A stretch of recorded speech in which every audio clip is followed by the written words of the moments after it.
So today we're going to do a project with our tube watercolours, and we're going to be doing some poppy seed heads. And I have my watercolour paper. This is just W.H. Smith standard watercolour paper, which I've taped down to a board using masking tape. I've got a very basic HB pencil. I have some detail watercolour brushes. This is the Royal and Langnickel set. I've also got an ink pen. This is the Mitsubishi Uniball Eye, and it's waterproof and fade proof. So if you are using a pen, if you want to go over at the end with a pen, make sure it's waterproof. I also have some Cotman watercolours. I've got Permanent Rose, Yellow Ochre, Cadmium Red, Cerulean Blue Hue and Turquoise. So the first thing I'm going to do is to make my pencil sketch. Now, poppy seed heads have stalks which do not look ramrod straight, so don't worry about having a bit of a wibble. And they also have like a little piece that comes out here, and then we go up to the round heads.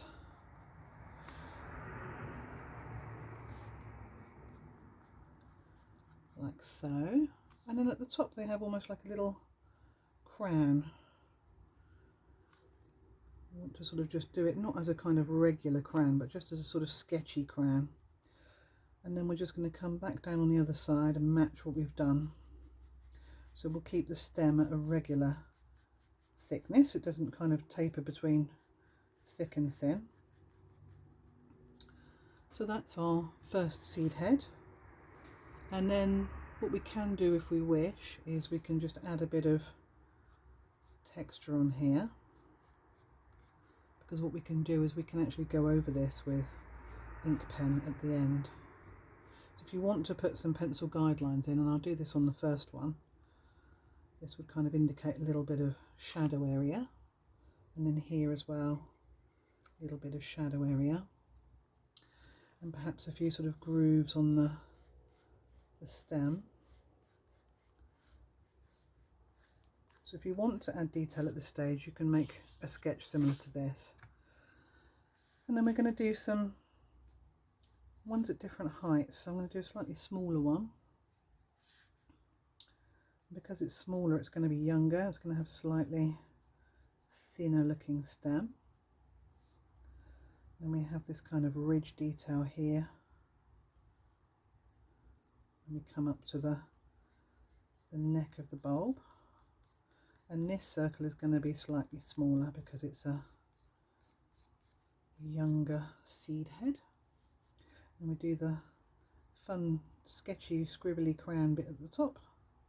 Now I'm not going to put the detail in pencil on this one, I'm just going to leave that as an outline. Now I'm going to come up to my next one. I might want to put this one up to here, and then sketch in the stem. You can see there's no right or wrong way to approach this, you just kind of go with the way you feel. The way I'm doing each of these is sort of slightly different. In terms of the first one, I worked all the way up the left and then kind of came over and mirrored. This one I don't recall what I did with that one, in fairness. And then this one I'm kind of going symmetrically as I go, so you can follow whichever way suits you. There is no right or wrong way, as long as you're getting the result that you actually want to get. The one thing that you will find with the watercolour is that it won't really cover the pencil marks, so if you do want to work in watercolour, and this is something I said in a previous lesson, whenever you make your pencil sketch, make it quite faint. Today my plan is to go over with an ink pen, so I'm not too worried about my pencil marks being overly dark, because they will kind of be drawn over. You can also correct at this stage, so for me I think this needs to come out more, so I might want to then just erase my lines. Because we're working in pencil, we can kind of change as we go, so don't worry too much if your seed heads are not turning out the way that you wish. Now I'm going to have one, I want to come in from a slightly different angle, like that. Maybe do one which comes up slightly higher. That's going to have a significant stem on it.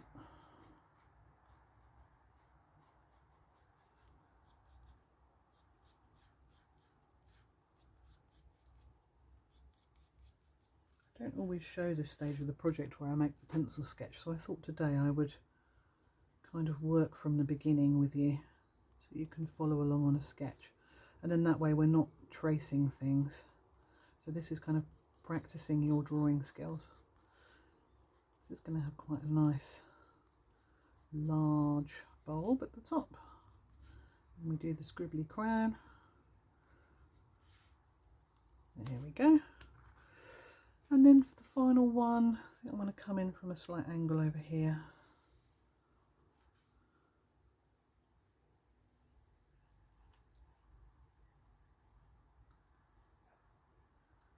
There we go. And he's going to kind of come in at a slight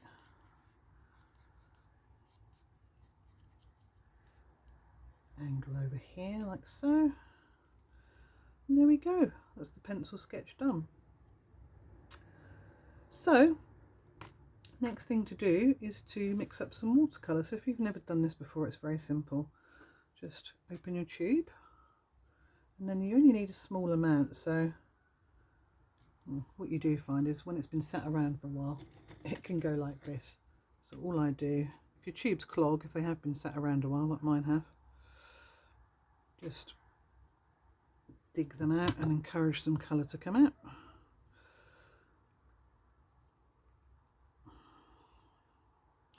think this tube might have had it actually. Let's try a different one. So this is raw sienna, which is a similar colour. I haven't actually used my watercolours for a little while, so I'm not surprised. So just squeeze out a pea-sized amount, and then you can either use your spritzer bottle to add in your water like this. You need a fair bit of water, and then just use a sort of medium-sized brush, and all you're doing is just encouraging that pigment to mix with the water so you don't have lumps. A bit like making gravy really, avoid the lumps and get it to a kind of nice thickness. And the beauty of working with tube watercolours is the fact that you can dilute as much or as little as you like. So if you want a very strong mix, you'd use less water, and if you want a very dilute mix, obviously you'd add more water. So this is kind of a weak to medium, I would say, in terms of a mix. Right, that's all sort of blended in now. I don't have any lumps. What you will find though quite often is if you're using the same brush to then paint with, you often get lumps in the brush. So it's often a good idea to have a brush that you just use for mixing the colour, and then just wash the brush between your mixing. So just give that a rinse in some water. The other thing that's handy to have around when you work with watercolour is a piece of rag like this, a piece of tissue, and just give that a wipe. So hopefully the rest of my tubes aren't all going to be gummy and stuck. It's always a surprise, you never know what you're going to get. So that's fine. And then you want to mix with clean water, so you can always just pour from a jug like this, and obviously control the amount that's going in, because if you put too much in, then you're either going to have to tip it back out again or add more pigment. And I've got a nice brand spanking new palette here. You can almost see it reacting with whatever they coat the palettes with before they leave the factory. So that's quite a nice medium consistency, so that will be quite vibrant, hopefully, when it goes onto the paper. So give my brush a wash again. Give it a dab. And I'm going to go for some of this lovely permanent rose as well. So you might have guessed that my colours are going to be brighter than the natural colour of the subject. So if I was going to do this realistically, then I would be using more kind of earthy colours like the raw sienna, but because I want this to look quite vibrant, I'm going to use some different colours. And again, that's quite a nice vibrant colour. So we have two main techniques of painting in watercolour. One is wet on dry, the other is wet in wet. So the first thing we're going to do today is we're going to work wet on dry, which means our watercolour is wet and the paper is dry. And obviously wet in wet would mean you wet the paper first and then you add the watercolour. And they give very different effects. So wet on dry is very controlled. I'm just going to mix a green, I think, over here in my palette. This is sap green, which is quite a nice shade of green. Need to be a little bit careful because I've been using warm colours. These are all warm shades. So when I mix my cool, I need to make sure that my brush doesn't have any traces of those colours, otherwise I'm going to pollute my green.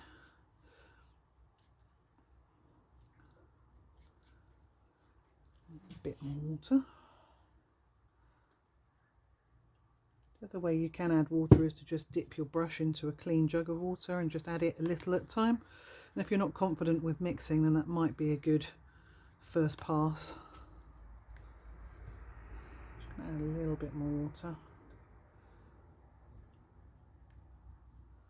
There we go. Give it a mix in.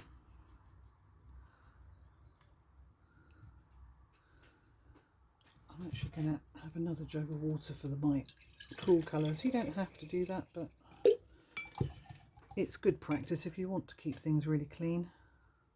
So I'm going to take some of my green. I'm using a very small brush. This is a size 3 Royal and Langnickel. I'm just going to add some of that to my stem. I'm just going straight from palette onto paper, and I'm going to use my cool jar of water to just rinse my brush off, and then I'm going to go into my earthy colour here, and I'm going to literally just sort of mix on the palette. So this is quite a controlled way of painting when you work wet on dry. Because the paper is dry, then it doesn't carry the fluid outside of where you're actually putting the brush. So I can work within the lines quite easily and quite carefully doing this.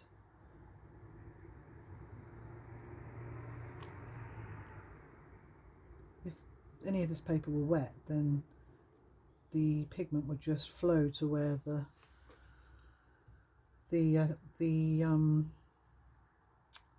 water was. Sorry, I lost my thread a bit there. Right, so that's my stem. I'm going to give my brush a little clean, and then I'm going to use a slightly larger brush because I'm going to work on a larger area. And I'm going to add some of this in here.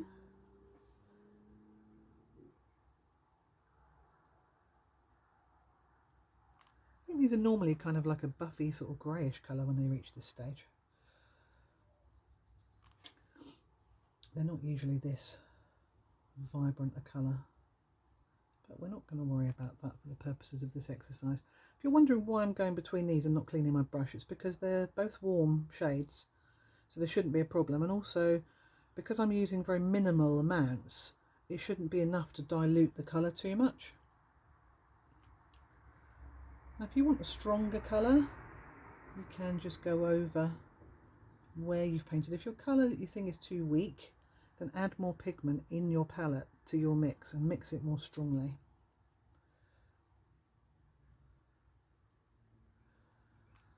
Another colour actually I might put in here because I think it might be fun is some yellow. So let's get some yellow into my palette.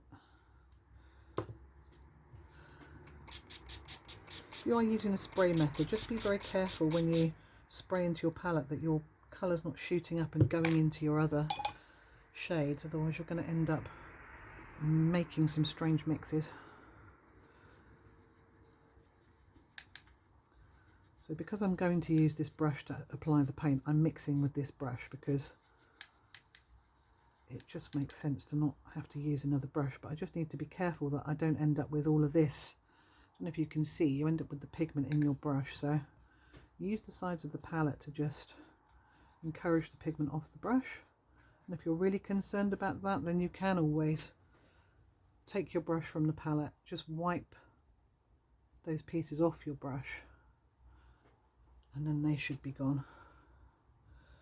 So I'm now going to add a little bit of this yellow, and you can see where this area is wet, these colours now start to merge together.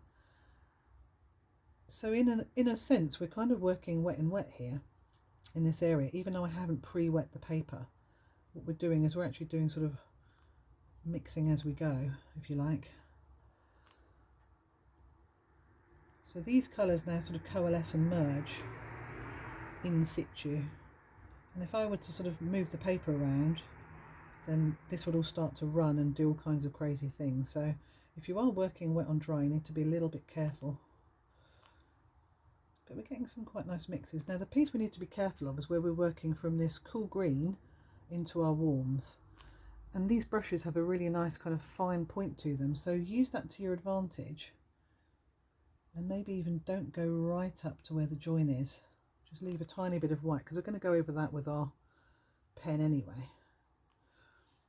So there we go, we get this nice kind of swirly effect in here, which is quite pretty, I think. So I'm going to give my brush a little wash, and then I'm going to go back to one of my narrow brushes again, make sure it's clean. And then this time I might want to do something a little bit different with my stem, so let's have an experiment. And I'm going to use some turquoise. I'll probably put slightly too much in there, so I'm going to mix quite a lot of turquoise in there. So I need a little water. Use my big mixing brush again.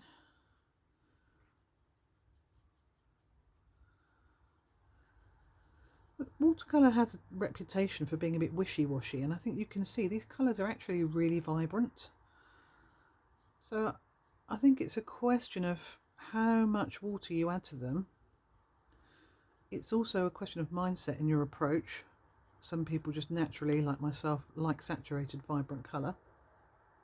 So that has a part to play. And I think also it depends on whether you're sort of more of a traditionalist or you're more of an experimenter. Now you might be more traditional, so you might want to make your painting more true to life, more representational, and not kind of go wild with the crazy colours. So that again is entirely your affair, really, because we want you to be happy with the work that you create. So if you're just copying teacher, then you might not like what I'm doing. So what I say is do what you like to do, mix the colour in the way that makes sense to you, and enjoy the work that you make. And quite often when students go to classes, they're sort of taught to copy teacher, and quite often I think it ends up with them not really liking their work because it's not what they would have chosen to do. So my approach is always to teach you the principles, but then have you inject some of your personality into it too. And these lessons are just a sort of a framework and a guideline to teach you some best practice and experiment. But you know, you can always revisit lessons, and you can always take some of the ideas that are in these classes and then adapt them to your own projects. And that's where you start to really sort of find what you like and develop your style. So I've come back in on this one on the left hand side here just to make it slightly darker with that turquoise, which is quite nice. And then this one's quite dark, so I'm actually going to add a little bit of yellow. And what I always say is when you work with green, don't be afraid to mix yellow into your green or blue into your green, or just mix yellow and blue and experiment. And then you come up with all kinds of nice colours. Come over and do the stem actually on this third one over here. So I'm going to lay yellow down first of all, and then add a bit of that lovely vibrant turquoise to it. And then maybe add some of this green.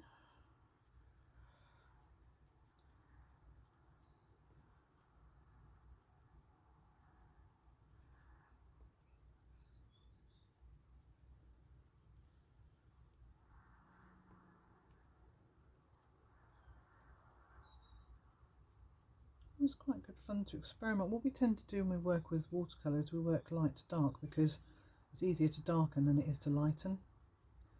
So I would say if you do want to experiment with colour mixes, then go light first of all and then add your darks in, because trying it the other way around won't get you very far, because it's quite hard to lighten something once you've already applied it.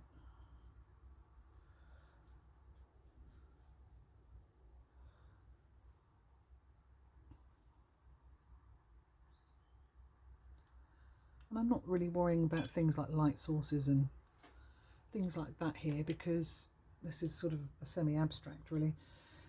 Now coming back to this bulb here, you can see that it's starting to dry and then the colour starts to pool. If you have a lot of water on your page, this can cause kind of what we call cockling or cauliflowering. So I'm just taking a dry mop brush and I'm just going to gently apply it to the surface, and it should mop up some of that excess water.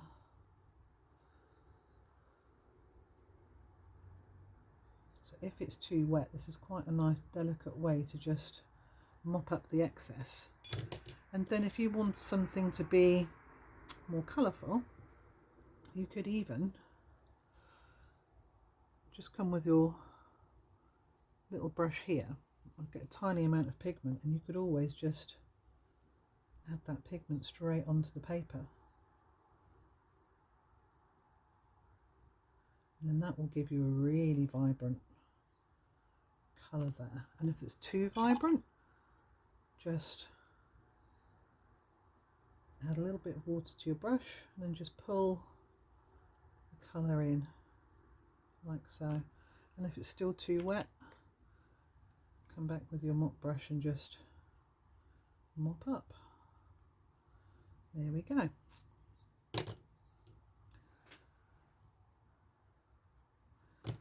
So while I've got the warm on my brush, I'm just going to come back in here with this one.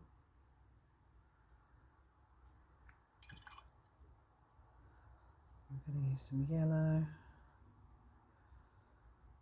Got to be a bit careful as my green is at the bottom here, so it doesn't matter too much if I drag a little bit of green up into my bulb, but just if you're worried about that, then just be aware.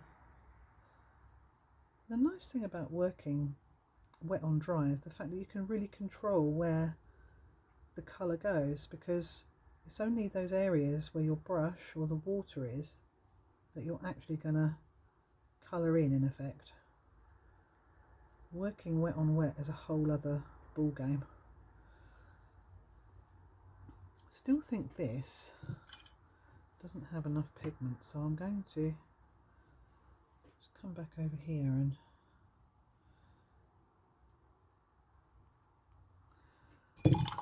add a bit more in.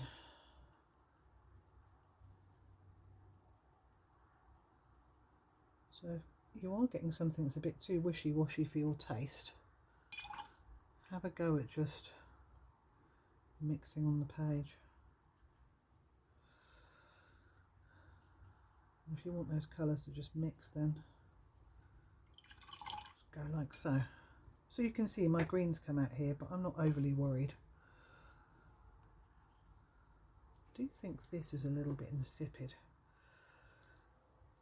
so I'm just going to add a bit more pigment in here.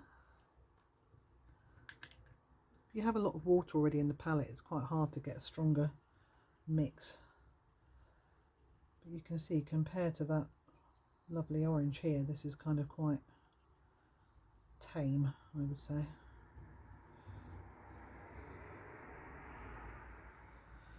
Might go a bit crazy here actually and do some pink. I was finding it a wee bit boring, so I thought that I would just come in and do something a bit crazy. And there's nothing wrong with that. Whatever floats your boat. If that's not for you, then that's absolutely fine. Some people like pale and understated watercolour, and some people like it to kind of be a bit more vibrant. And it's entirely down to your personal taste.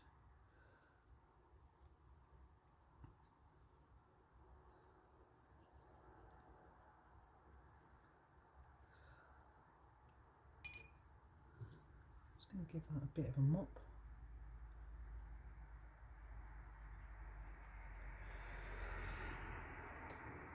And the other way that you can mop up excess is to just use a clean, dry piece of rag and just dab.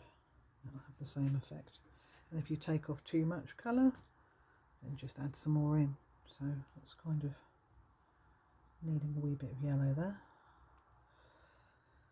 There we go. And if it starts to look sort of blobby, then just redefine your edge, because if you're going to go back over it with ink, your edge is where the ink pen is going to say the edge is, if you catch my drift. Now normally we would, as I say, be looking for a light source, so things would be darker on one side and lighter on the other. But with this, I'm kind of more interested in using colour in an expressive way, so I'm not worried. So the reason this is dark here and this is dark here, it's nothing to do with the light source, it's purely just aesthetics really, and what you find pleasing.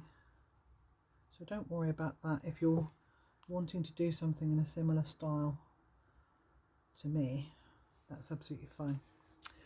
So to come back and do my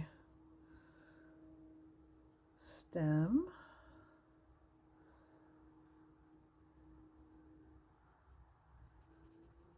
so when you're laying this down, when you first come away from your palette, you'll find that it can be quite watery, and if it's really watery, then as I say, you can always just take a clean dry brush and pull some of that excess, and I can carry that up the stem if I wish.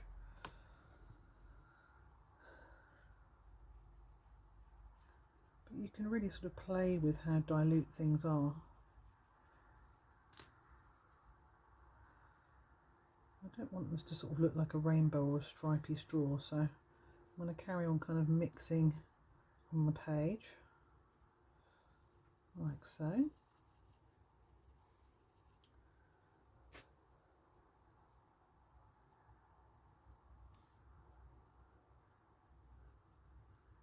You get some quite nice effects doing this, I think.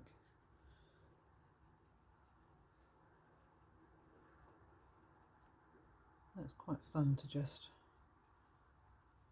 make it up as you go along.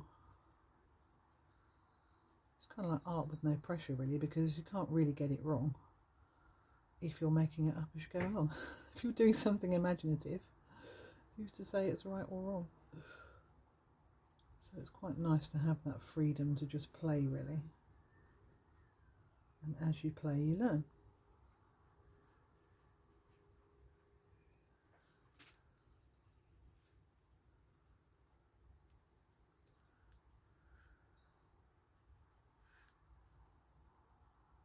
So what I'm going to do is I'm going to just carry on as I have been here.